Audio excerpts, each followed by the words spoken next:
तर या ऐतिहासिक बंडावर सर्वोच्च न्यायालयात सुनावणी सुरू आहे। पाहूयात अधिक माहिती ग्राफिक्सच्या माध्यमातून।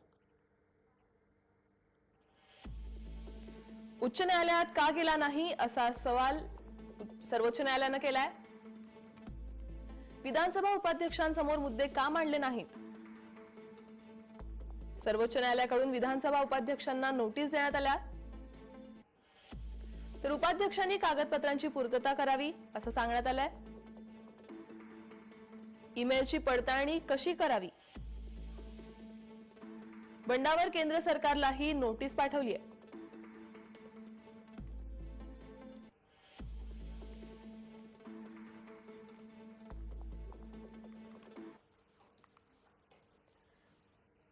जय महाराष्ट्राचे असिस्टंट एडिटर मनोज भोयर आपल्यासोबत जोडले गेलेले आहेत।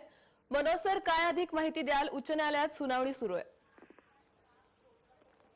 मविया सरकारनं म्हणजे खास करून शिवसेनेनं अपात्रतेच्या संदर्भामध्ये जी कारवाई केली त्यावर सर्वोच्च न्यायालयानं कोणताही निर्णय घेतलेला नाही।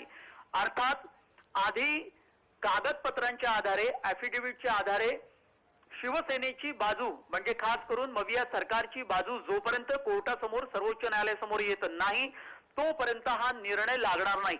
या संपूर्ण ऐतिहासिक बंडावर 11 जुलै रोजी सुनावणी होणार आहे आणि 5 दिवसात नरहरी झिरवाळ जे विधानसभा सभेचे उपाध्यक्ष आहेत त्यांचा ॲफिडेव्हिट म्हणजेच प्रतिज्ञापत्र यावं लागेल।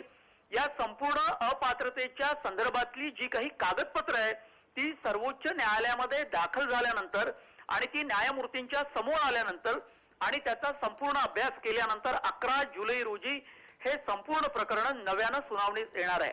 याचा अर्थ सर्वोच्च न्यायालयानं जो मुख्य प्रश्न अगदी सुनावणीच्या सुरुवातीला केला होता तो म्हणजे हे संपूर्ण प्रकरण उच्च न्यायालयामध्ये का गेलं नाही।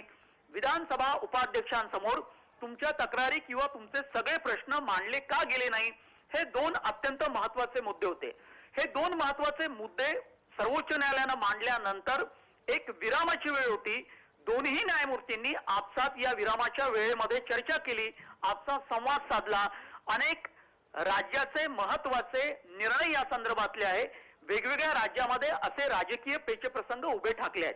खास करून कर्नाटक सरकारमध्ये दीर्घकाळ हा संपूर्ण प्रकरण हे कर्नाटक राज्यामध्ये न्यायालयीन लढाईमध्ये अडकलेलं होतं। राज्यसभा उमेदवार किंवा राज्यसभा खासदार किंवा लोकसभा खासदार या संदर्भात सुद्धा व्यंकय्या नायडू आणि अनेक महत्त्वाचे निर्णय या संदर्भामध्ये घेतले गेले होते। वेगवेगळ्या प्रकरणातील या संदर्भातली दाखले सर्वोच्च न्यायालयापुढे ठेवले जातील।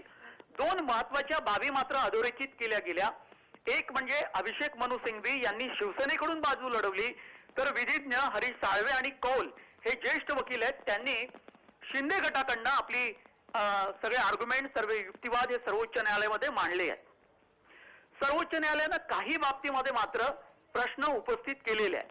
अर्थात कारवाईच्या संदर्भात जी नोटीस पाठवली गेली ती ईमेलद्वारे पाठवली गेली, त्याची पडताळणी आम्ही कशी करायची हा प्रश्न जेव्हा सर्वोच्च न्यायालयानं विचारला त्यावेळेला त्यांनी हा संपूर्ण कागदपत्र प्रतिज्ञापत्राद्वारे सर्वोच्च न्यायालयामध्ये मांडावं अशी सुद्धा भूमिका मांडली आणि म्हणूनच 5 दिवसात ॲफिडेव्हिट राज्य सरकारला म्हणजे मविया सरकारला हे सादर करायचं आहे। यात वेगवेगळे पक्ष आपल्याला दिसत आहेत, कारण केंद्र सरकारला सुद्धा सर्वोच्च न्यायालयानं नोटीस बजावली आहे। केंद्र सरकारला नोटीस बजावण्यामागचं कारण असं आहे की या संपूर्ण प्रकरणात केंद्र सरकार नाही, पण जेव्हा एखादी ऐतिहासिक बंड देशामध्ये राजकीय संकट उभं ठाकतं त्यावेळेला केंद्र सरकारची भूमिका ही तितकीच महत्त्वाची असते।